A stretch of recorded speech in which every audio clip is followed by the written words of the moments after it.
I'm an excited guy, so I just want to maybe get you to feel my energy. Today in our talk for the next hour, I'm not going to be talking in monotone fashion. I am a life coach, and one of the things that life coaches do is we inspire people. That's why we do it. We're called out to motivate people and to get people excited about life, or to help them maybe make adjustments in their life so that they can move forward in whatever capacity they need to move forward. And when I got the call from Patricia to do this, I was like an immediate, yes, this is awesome. I'm so excited to be here today. I'm so excited. This weekend, I had a speech ready. And it was a speech that I had before, and I could have brought some slides, and I could have brought a whole bunch of technical details about goal setting and some really cool information that I thought would really inspire you and hit the message home. But as I was on an airplane flying home from San Diego, I kept on getting this little tug to go deeper. And this tug kept on going like this, to go deeper. I don't know if any of you felt that tug ever, to go deeper in life. Deeper.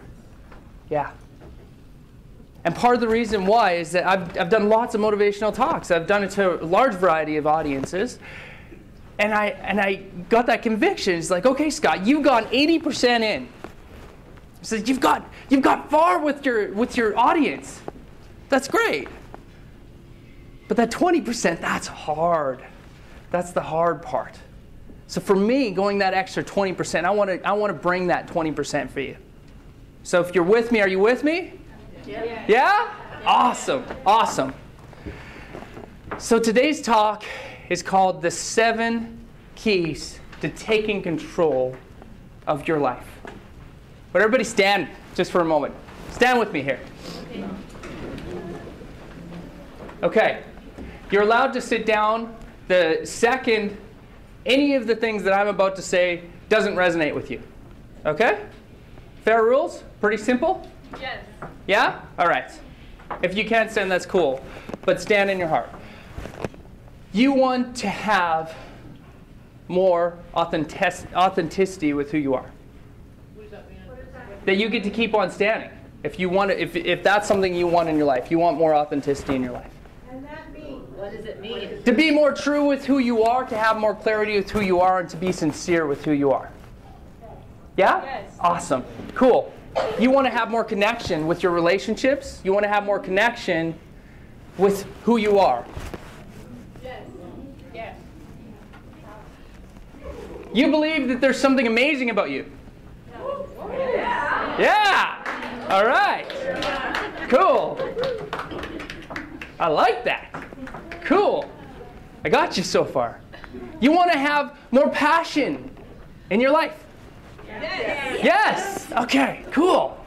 I'm on the mark.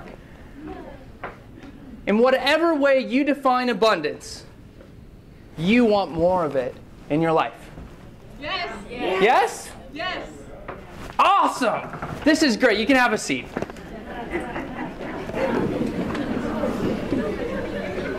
When I was driving up here, what I do before I prepare for a talk, I do personal affirmations. And I speak to myself, essentially.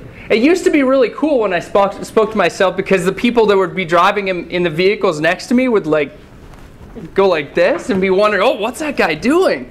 But it's not so, I don't get so many looks anymore because everybody's got a little Bluetooth and everybody's just doing it anyway. It's like, okay, no big deal. But I speak to myself. And today, as I was speaking to myself, and I was going over my message and talking about coming from my heart, and maybe sticking a little bit further away from my notes and maybe talking more from my heart today, I just started to sing. And I just started to sing this. I'm amazing. I'm amazing. I'm amazing. Yes, I am. And if that resonates with you, just sing with me. I'm amazing. I'm amazing. I'm amazing. I'm amazing.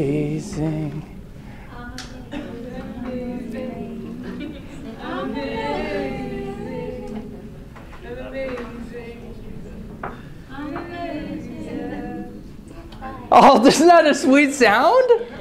All right, give yourselves a round of applause there. Awesome. It's so true. It's so true. We are designed with greatness. We're designed to have amazing things come to us and happen to us in our life. You are amazing, period. What's the flip side of that? Well, oftentimes, and I'll talk a little bit more about it when we talk about scarcity a little bit later, oftentimes we get into this attitude that we're not enough. Matt, we've talked about that, haven't we? Oh, yeah. Oh, yeah. Because Matt, he knows that he's more than enough, right? Yes, sir. And more than enough is coming to you. More than enough is coming to me. That's right. And I have more than You're created as more than enough as well. You bet. And that's true for everyone. So we're created with abundance. We're created with more than enough in us. And there's something that stops us from believing that at times in our life. So I'm coming to you from the human spirit side of everything. I don't know about all the other talks that you might have heard today, and possibly through your life you've heard a lot of presentations. And it's great to hear all the technical sides of presentations. And I told Patricia when she asked me to be a guest speaker today, I said, I don't really come from the mental illness side. I just haven't studied it. I can't say that I really know too much about it. Although I've worked with a few people like Matt, I understand it a little bit. But what I'm excellent at is coming from the human spirit side, because I get people. I understand people. I deeply care about people, and I want to understand people more. And when it comes to the human spirit, there's so many things that can be said about rising above and overcoming and achieving and just living things and breaking the odds. And sometimes it's just breaking the odds in the simple ways. And today I want to honor two stories that in some ways might just get passed by in life. Everybody's really busy. Who can relate with that? Life is really busy, right? Has something amazing happened in your life at a certain point in time where it's been like, okay, this was really cool, but nobody knows about it? Can you relate with that just even a little bit? Something really cool happened. I had a breakthrough, but nobody really knows about it. Do you relate with that? Okay. Next time that happens, embrace that moment. Just squeeze it for all that it's worth.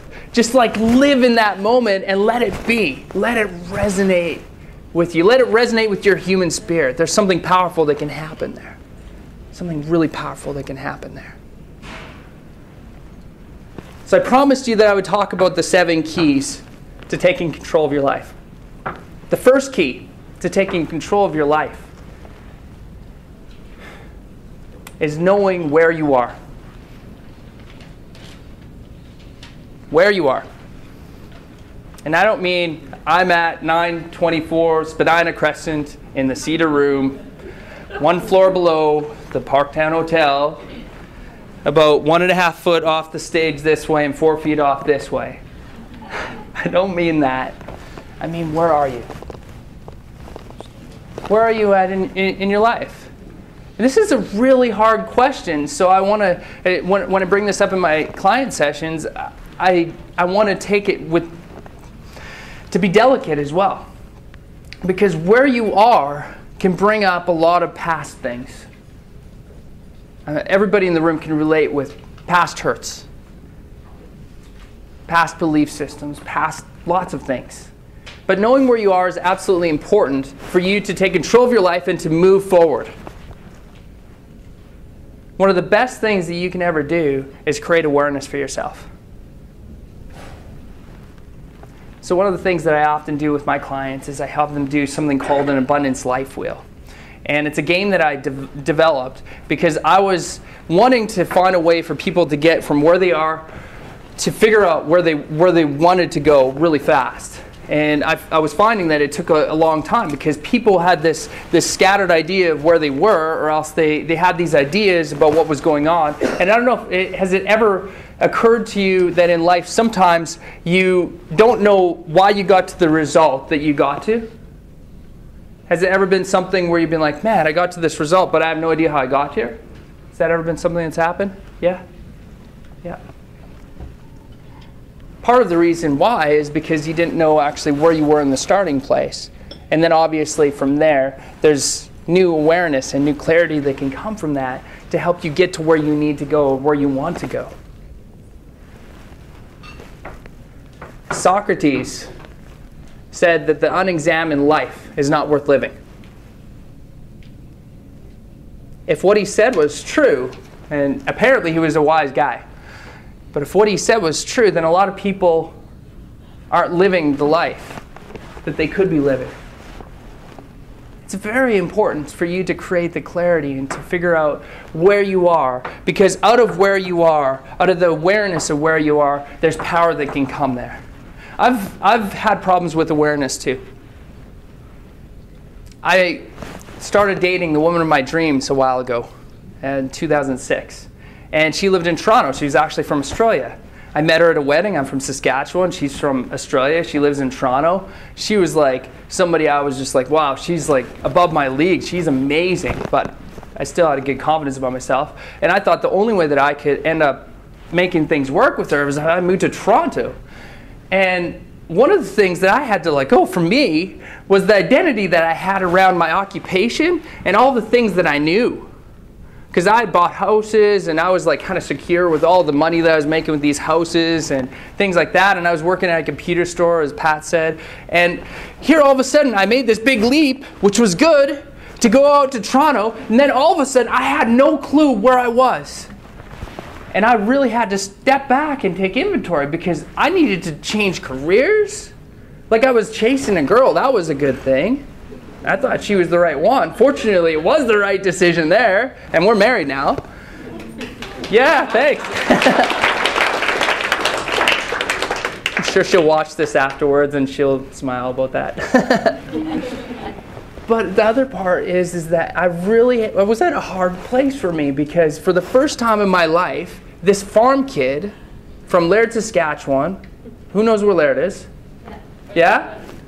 Like 250 people. My parents had 8 kids, so we were like a tenth of the population.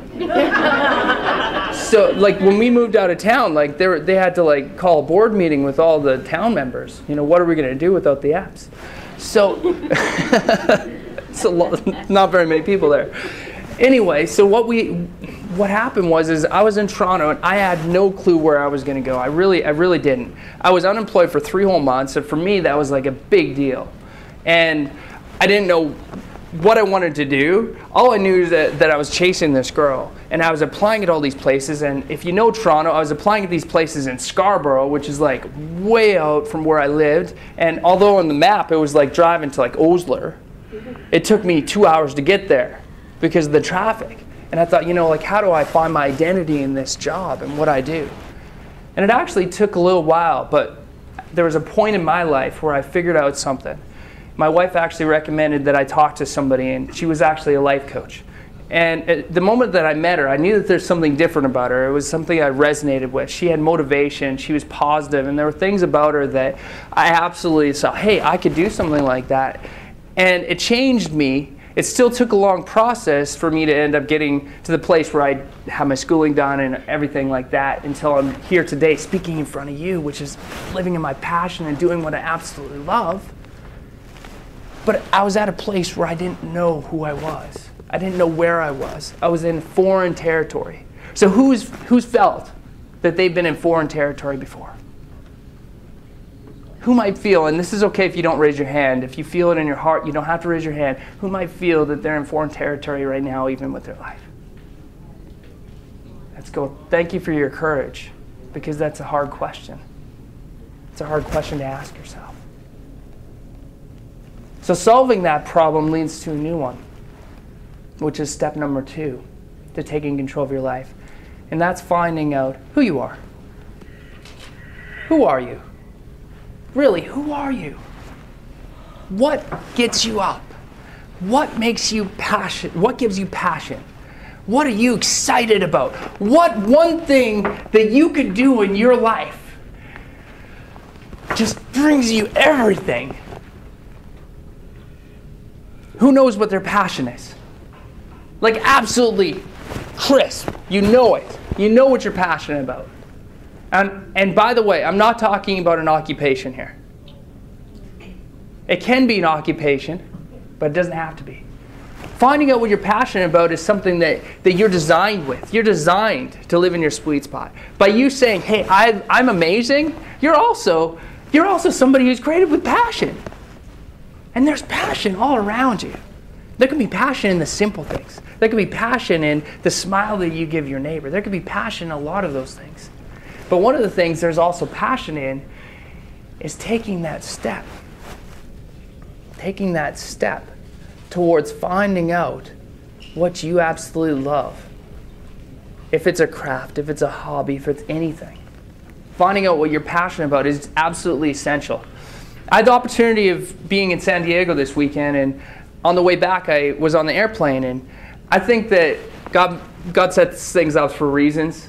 And there was this lady that was beside me in the airplane, and I just think that it was just like the perfect opportunity because I could see that she was a bit uneasy, and I got to be her neighbor for the trip back from Calgary to Saskatoon.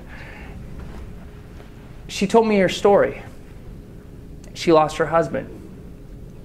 They'd been married for 46 years. It was tough. And you know what? I had an hour, so I listened to her, and I talked with her. And she shared her story, and as she shared, she said, this is the first time that I ever flew anywhere since his passing. We always went places together. And my husband always took care of the accommodations and the air stuff, and she was nervous about it. So her son-in-law fortunately booked a one-way ticket, figured it out so that she could see some relatives out in Vancouver area so that she could go one way there and then stop in Calgary, but still not have to leave the plane and then go all the way back to Saskatoon. One of the things that she found inspiration about what we were talking about is I asked her some questions about what she was passionate about, and she started to really open up about the conversation. And she started talking about when she was younger, she loved to do crafts. She would open up the scrapbook and she would do crafts. And that brought her life. And ever since her husband's passing, she really just didn't do anything, but she was depressed. And she kept on sharing with me and sharing with me. And she would lean in as the airplane was taking off because she just wanted to share. Maybe it was something where she just felt inspired because somebody was willing to listen to her. So part of passion comes to that willingness to listen and care. But as she shared, one of the things that she took away was that she's going to start doing some of those things and finding out more closely what she's passionate about. And for her, it's finding ways to be more creative, to inspire her. There are a lot of ways to figure out where your passion is and how to get more passion. But it's the second key to taking control of your life. The third key to taking control of your life is knowing what matters the most to you. Who knows what matters the most to them? Yeah? Awesome. Take a look at the next person right beside you and say, you're amazing. All right. You're amazing. Cool. And on the other side, you're amazing. You're amazing. You're amazing, Matt. All right. There we go. There's the passion. Keep that up tomorrow. So with what matters the most, oh, this is awesome. This could go on. If we keep on saying you're amazing, this would be a total success. I could just leave right now. If you guys keep on doing that, would that be good? That'd be awesome. We are. What matters the most to you, though? Who knows crystal clear what matters the most to them? Just say one word. Happiness. Happiness, friendliness, life, love, confidence, respect, gratefulness. Dignity. What's that? Dignity. Dignity. Awesome. And friendship. Friendship. higher power. What's that? A higher power. A higher power. Awesome. Family. Family. Kindness. Kindness. Awesome. Trust. What's that? Accountability. Trust. Accountability. Yeah. Friends. Enthusiasm. Awesome. Love. This is amazing. What was that, Matt? Jesus. Jesus. There we go. Awesome. There we go. What matters the most to you is absolutely important. So one of the things Matt and I have also talked about and I love to share about is helping people figure out what their core values are. Because when you figure out what's core and what's deep inside of you, you actually figure out what matters the most to you. But there's reasons why people don't ever figure out what their core values are. And it's a bit of a tragedy when you don't figure that out. Because you have a finite amount of heartbeats. You have a finite amount of time in your life. And the more time that you don't figure out what matters to you because you've been created with greatness and you've uniquely been created with that greatness, the more time that you don't know what your core values are, the more things that you're going to do that are outside of what matters the most to you. And what you may find, and you might get lucky, but what you may find is that a lot of the things that happen to your life might not be as satisfactory as you want them to be. You may find that your life doesn't measure up in certain ways. But there's tons of hope because you can figure out what your core values are. You can figure that out. Pat said that there's a sign-up thing. If you sign up for my newsletter, you're going to figure out, I'll give you a link to a game that I'm almost finished when I'm done.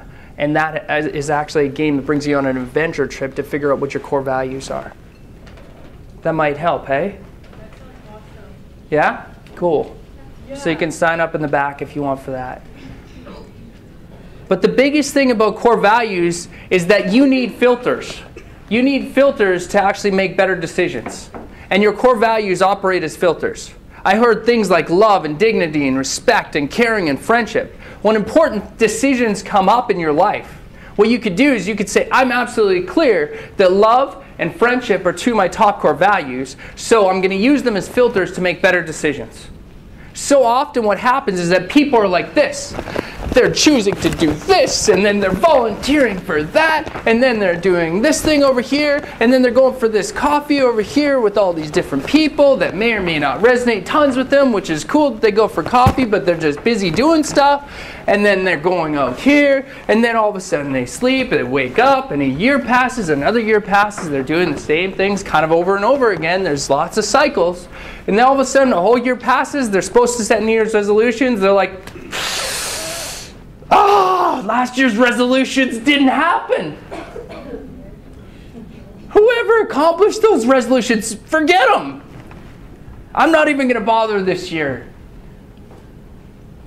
And part of the reason is because you don't know where you're going. So you don't know what matters to you. So how would you know how to get to where you're going? Because you don't know what matters to you, and life is like this, so you just shut it down.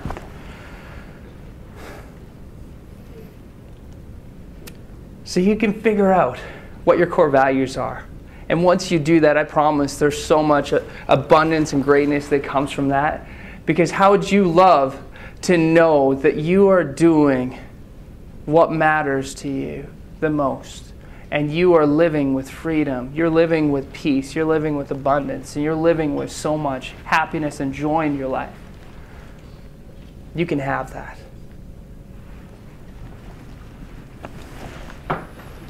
The fourth key I'm going to bring Matt in on. This is actually my favorite thing to ever talk about. You'll probably gather it with my passion about this topic.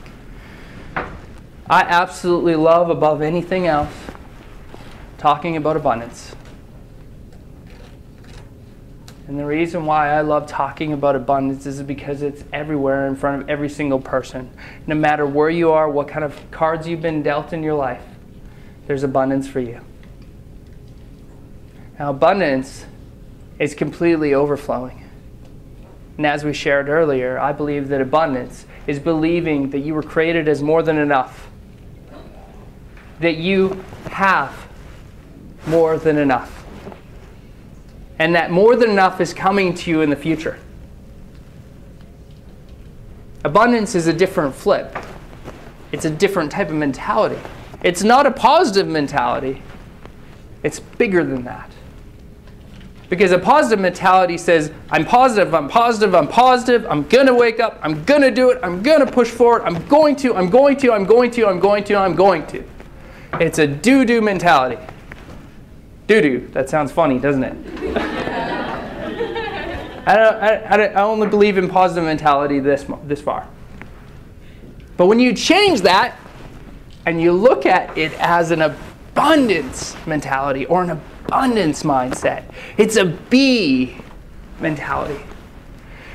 You are being. Take a deep breath with me. You are being. You are being true. Feels good, hey? You're not yawning. That wasn't a yawn, was it? No? That was just a deep breath? But you're being. So Matt, I just want to ask you, and this is where I'm coming from my heart. One thing about Matt is that I have always found that he comes from his heart all the time. So Matt, as we've done some of our coaching together, how has living with an abundance mindset helped you in any way? There's a lot to see and do in the world, but a lot of the abundance comes from within, because that's where our spirit is. If the things we believe in life shape who we are, so if we believe that we have an abundance of, say, love and abundance of goodness, then that will manifest itself and we'll be able to live in a higher way. That's awesome. That's awesome. That's so cool. Matt, we've shared so much. We've had so many opportunities to share. And one of the things that I can say truly about you is that you're a giver. You have an aspiration to give from your heart. And that's why you even do this stuff. Well, it's why you even speak and you share from your heart, because it's a place to be vulnerable. And you would agree, and we've talked about this, that life hasn't always been fair for you. Far from it. Yeah. But one of the things that I've seen you grow from over here to over here, it's been absolutely amazing to see your journey as you've grown from somebody with a lot of scarcity in your mindset to somebody who has a ton of abundance in your mindset. Like, I mean a ton of it. And without that mindset, Matt, let's just be real, you could be dead right now. Absolutely, totally. You know, so Definitely, yeah. you want to share a little bit about that? I know you shared about that. Gotta think of the words here. Yeah. Do you mean from the mornings and stuff? Yeah. Just mean from living that way. Just by living with Somewhere where you abundance, live, yeah. Because you're basically impoverished inside poverty. To have the abundance can be a lifesaver because you see past the pain of the impoverished part of you and you reach out to take hold of something more. Mm-hmm. And it gives you a reason to live, it gives you hope, and you overcome. Yeah. You see that there's good within and without, and you find purpose. That's something I'm still searching for a lot. There's a lot more purpose and meaning, even though, like I said in my speech, because of my family and friends, and because of you mainly, and of course my family, I've come so far in the last 2 years. Yeah. Like, it's amazing. Like, I still struggle, but having that ability to see the good, even in the hardship, the abundance in the poverty, is pretty great. Does that make sense? Yeah. Does that make sense to everybody?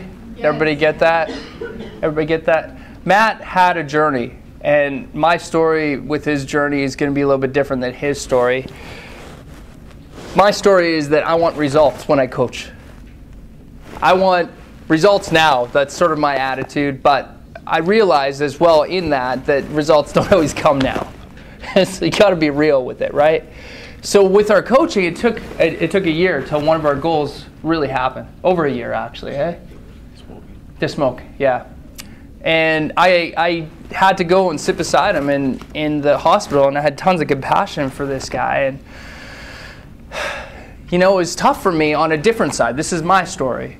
Because I just wanted him to figure this thing. I just wanted him to succeed because I saw so much in him. I saw the inspiration in him. I saw the gifts that he had. I saw how he could just make such a massive difference and share like he's sharing to people. But it took a little bit. So sometimes for you, it might take you a little bit as well. But I challenge you to go for it.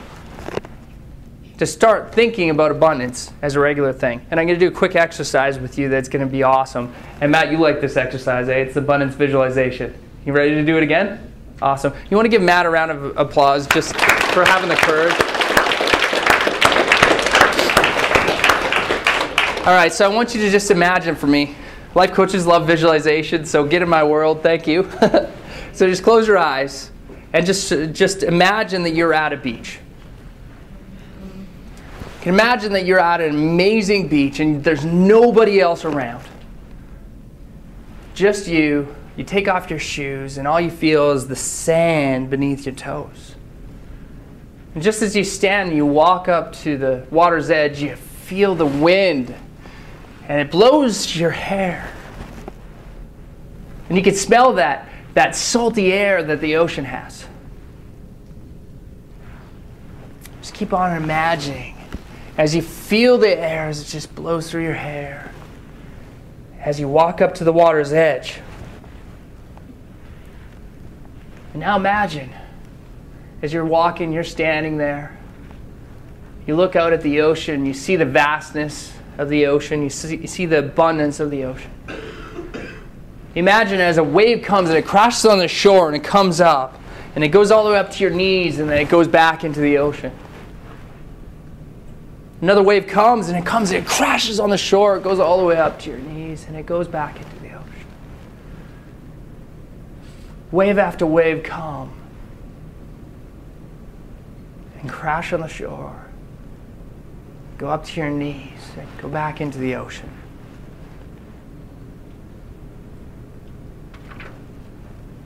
And now take a look. As you look up at the horizon, you can't even see the horizon as it matches up with the sky perfectly. And you see how incredibly abundant the horizon is, how incredibly abundant the ocean is. The depth of the ocean is just amazing. There's so much life that you see in the ocean. And as you look and you can't see the horizon, you witness the waves. They keep on coming, and they keep on coming, and they keep on overflowing, and they keep on overflowing. Now imagine that you have a backpack. You take that backpack off and you bring it around off your shoulders. Take it off your shoulders. And you bring it around so it's against your chest. You can feel the weight of that backpack. You're carrying that weight. And you take and you unzip the zipper.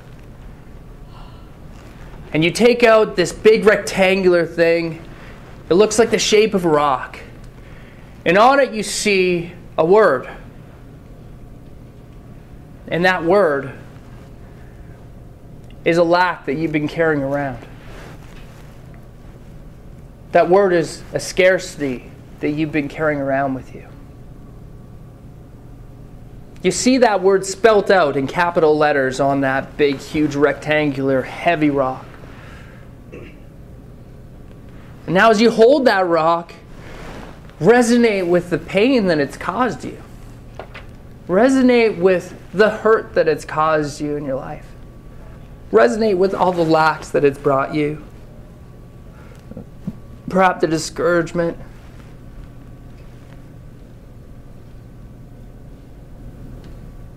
And then take that rectangular rock and put it down beside your feet. And now imagine as another wave comes and it crashes on the shore. It goes all the way up to your waist this time, and it goes and it takes that scarcity and thrusts it back into the abundance of the ocean. You take a look again in the backpack and you see another scarcity in your backpack. And this is a different word. And imagine another thing that is a lack in your life. Something that's holding you back. Something that has caused you to have doubts for yourself. Imagine now the words being spelt in capital letters on that rectangular shaped rock. Hold it. Feel the pain that it's caused you, the things that it's limited you with in the past, the things that it's caused you to believe about yourself, perhaps the things that you're disappointed about because of that lack. Resonate with that for a moment.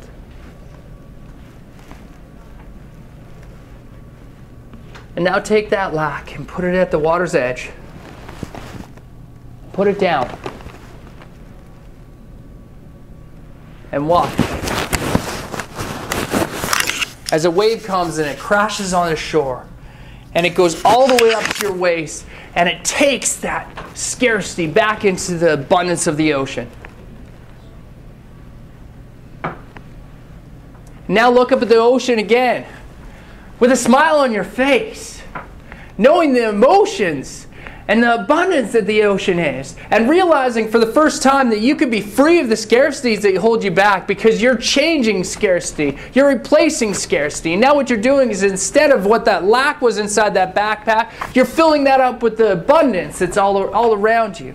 You look at the waves of the ocean and you know that those waves have power. But one other thing that you realize as you recognize this is that the waves of abundance keep on overflowing. And the waves keep on coming. And they keep on coming. And they keep on coming. They never stop.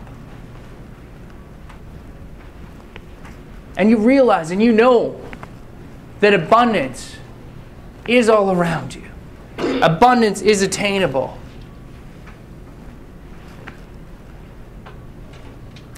And now you walk back up to the shore again, feeling the sand beneath your toes. As you walk back up, once again, you feel the wind in your hair and you smell the salty air. You can open your eyes now. Who feels abundant? Who knows that there's abundance all around you?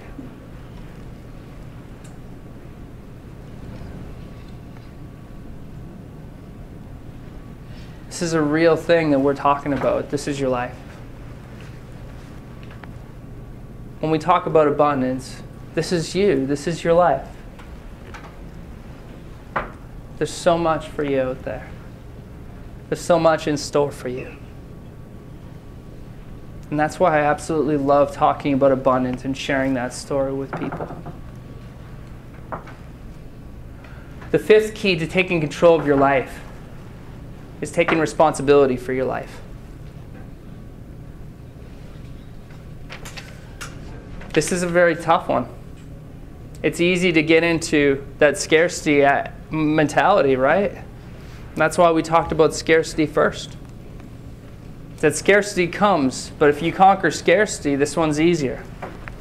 But if you don't figure out step number 4 before you get to step number 5, you're going to have a really hard time moving forward.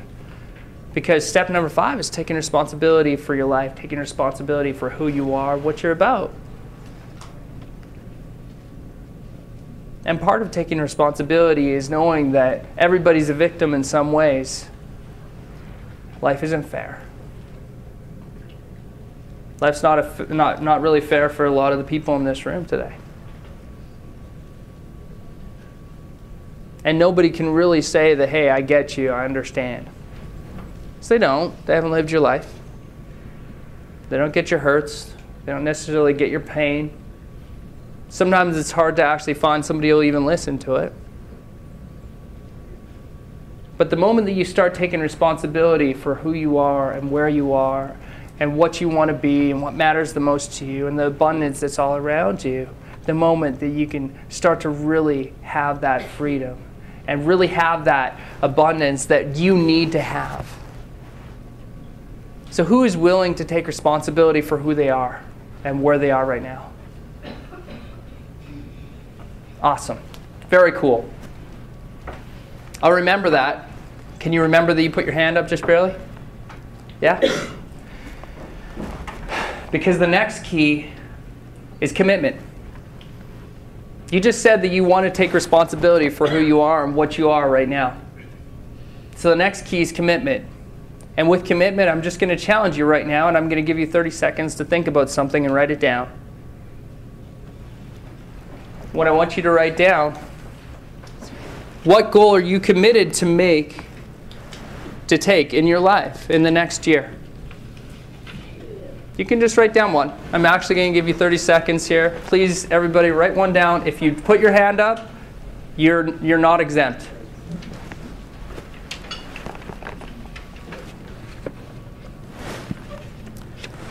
Who has a goal? Awesome. Anybody else still writing? Okay. I'll let you continue to think about it as I talk about goals and I talk about commitment. There's so much power in commitment. Commitment's why you get married.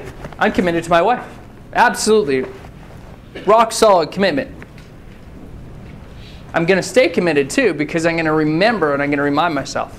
I'm committed. I made a commitment to Pat that I was going to be here today and I was going to deliver from my heart and I was going to deliver this speech today. I was committed. I'm here. You're committed to being here. There's so many commitments that you make. But what commitment are you willing to take for yourself and take responsibility for yourself? Here's an interesting stat. Who likes Fords?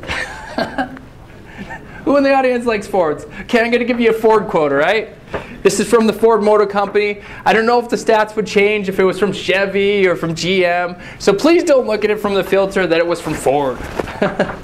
Okay? You may hate Fords, that's okay. I know my dad owned one, I owned one.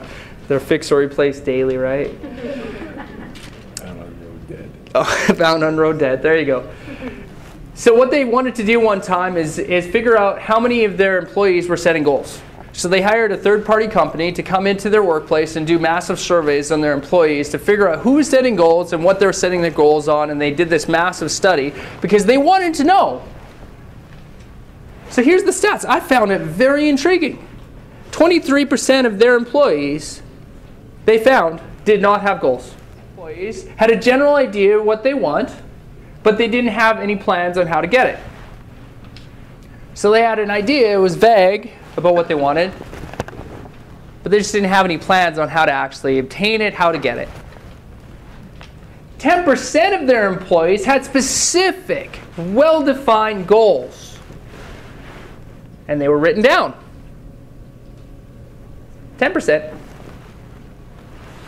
But the most interesting stat of all is that 3% of those studied reached their goals 89% of the time. 3% reached their goals 89% of the time.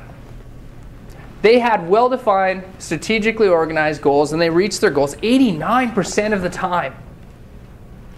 This study can tell us tons of things about life because I'd imagine that there's hundreds and hundreds and hundreds of people that did this study. Lots of people that work there. But a lot of people, they don't set goals. So what we just barely did, and what I got you to commit to do in secret, is I got to do you to do something that 23% of people never do. Woohoo! Yeah. So you just set a goal. And you wrote it down. Awesome. Very cool. I love that word, by the way. Hey, Matt? Awesome. Look at the person next to you and say, you're awesome. You're awesome. You're awesome. All right. Another way, you're awesome. You're awesome. You're awesome. How's that for energy, hey? You're awesome, Pat. Oh, thanks. Thank you. I want to get to know you now because you said that. All right. Cool. So 23% of the population didn't set goals. Now you set goals. Awesome. Great. What are you going to do about them? How are you going to achieve them? What are your small target goals going to be? All right? here's a quick tip on how to get your goals figured out. Setting small goals helps. You set a bigger goal, I'd imagine, because it's a big target goal, right? Setting small goals to get to your target really helps. It's a massive thing that will really help. Understanding your goal really helps. Understanding why the heck you set that goal. Again, that goes back to the first three things that we talked about: where you are, who you are, what matters the most to you. Okay? Understanding yourself and the drive behind it. Understand the why. Why are you setting this goal? You could say, I want to spend more time with my family. It's okay. Why? Well, because I should. Okay. But why? Because it's the right thing to do? Okay. You're not going to do it. You won't do it. You won't spend more time with your family. I guarantee it. I promise you, you won't do it. You have to have a why that's welling up deep inside of you. Tony Robbins is somebody that a lot of people have heard of, right? Tony Robbins, anybody heard of him? Yeah? Cool? No? All right. Anyway, there you go. He's one of the first so-called life coaches. And one of the things that I've learned from him that he really likes to talk about is there's two reasons why people change. The first reason is that they absolutely get into so much pain. They're so involved and immersed in that pain, and it so drives them to their knees that they have to make a decision, because if they don't, they'll die, or they'll get terribly sick, or they've already lost everything and they're absolutely at rock bottom, and the pain drives them to make a decision to change something and make a commitment to change something. The second reason why people change is because they internally motivate themselves, realizing before they get to the pain that it's going to be better for me and more beneficial for me to rise above, to conquer myself, to actually figure out why these goals matter to me, and then pursue the goal. Who wants to be on number 2? All right. Then stamp yourself and sign that goal right now. Sign your goal. This is a commitment, by the way. Don't bother signing it if you're not committed to it. That's okay. You don't have to do what I say. You don't.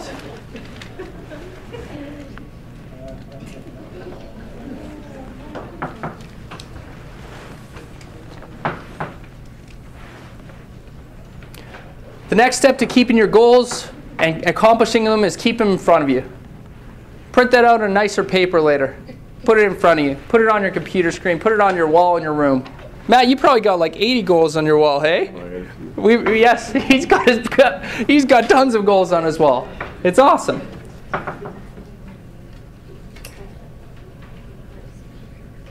And the last part of goals leads me into the last point. You got to give yourself away. If the goal doesn't have an aspect of bettering yourself and others, then you might want to question it. Because life, at the very beginning we talked about, is about commitment. It's about being authentic. It's about you living in your amazing self. And it's about giving yourself away. And that's the 7th key to taking control of your life.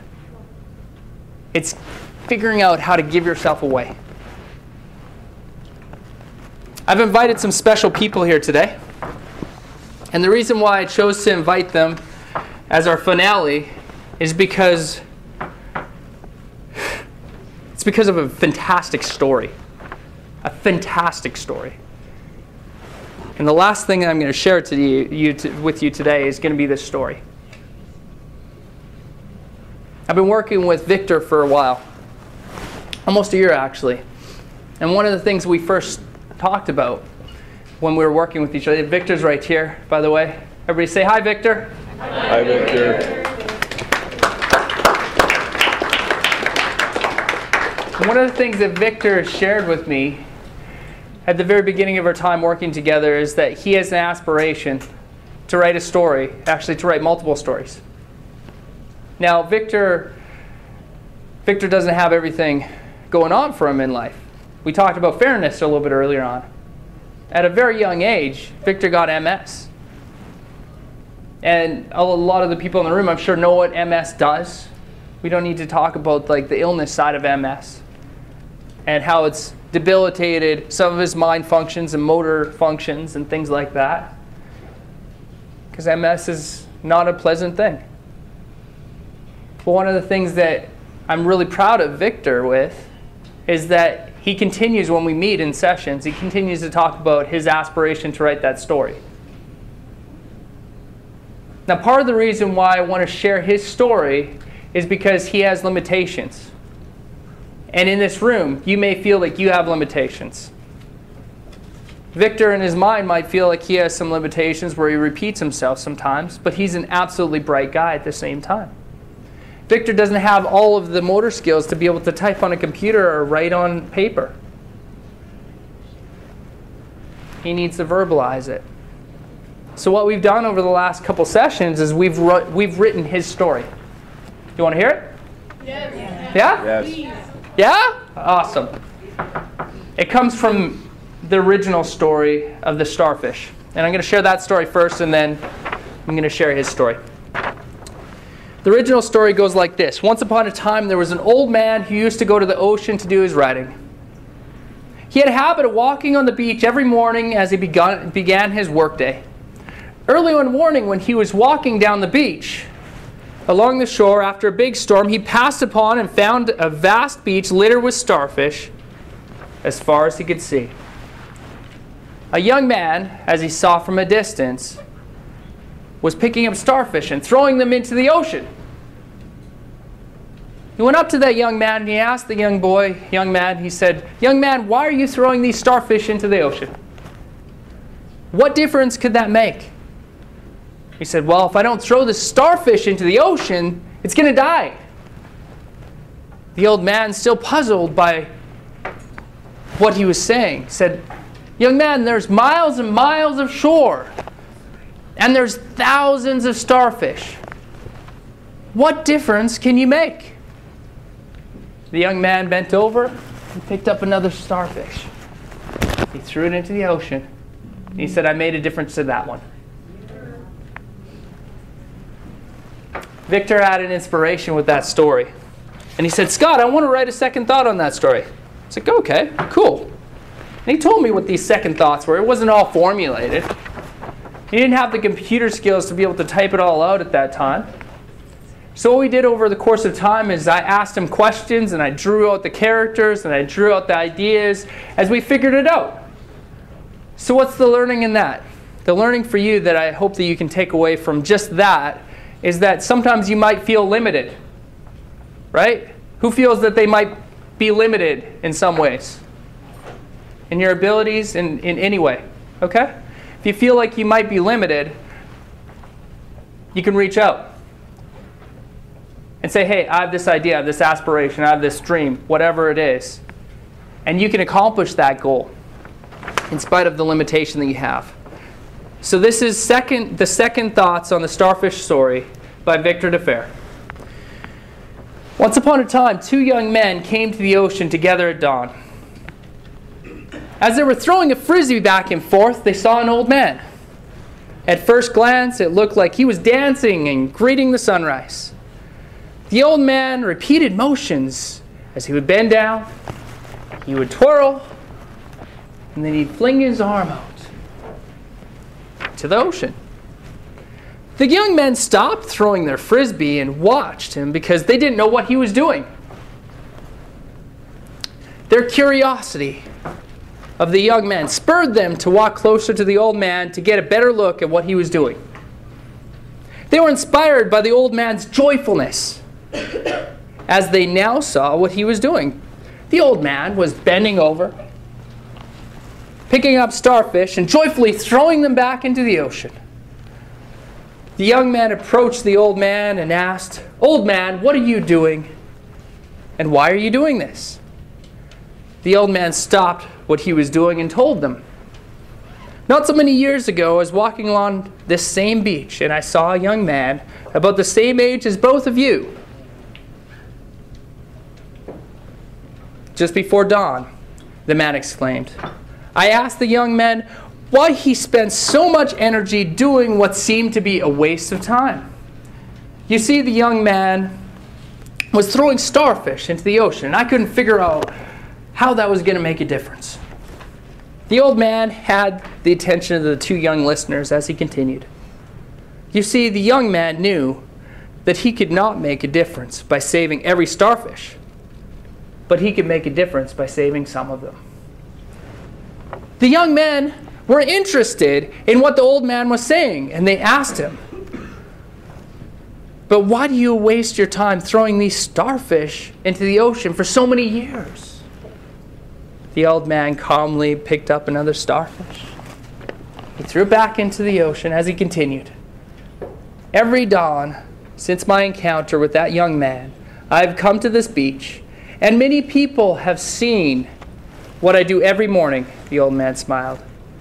"But today is a special day for me." The two boys looked at each other and nodded in agreement with each other, and they turned to the old man. One of them said, "Two can make a bigger difference than one." And the other said, "We will make a great difference together to all we can." The old man had a hard time lifting his head.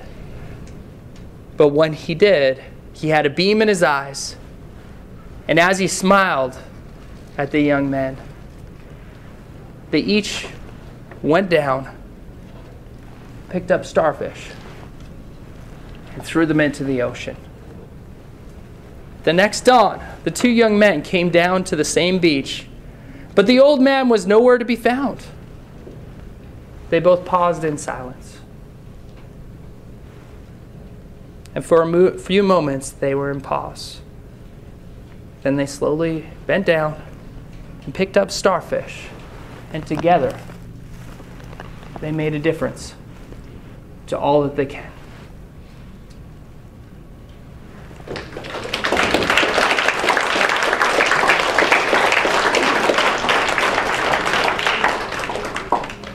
You are absolutely amazing. Each and every one of you. That's right, yeah, you are. Each and every one of you. Each and every one of you. It's important to figure out where you are so that you can get clarity and awareness. It's important to figure out who you are so you can live your passion, live your dreams, and be passionate in life. It's important for you to find out what matters the most to you, because that has so much impact on where you're going and how much satisfaction you get out of life. It's vital that you figure out where the scarcity is so that you can live in abundance in all kinds of ways in your life. It's absolutely essential for you to take that abundance and then take responsibility for your life and where you're going, because it's your life to live. And then make a commitment to the goals and the aspirations and the dreams that you have. But finally, it's absolutely essential that you give it away. Step into who you are. Step into your greatness. Step into what you've been called to do. Step into who you're called to be, because you're absolutely amazing. So who wants to sing "I'm Amazing" again? All right. Yeah. I'm amazing. I'm amazing. I'm amazing. I'm amazing. I'm amazing. I'm amazing. I'm amazing. I'm amazing. Thank you, everybody.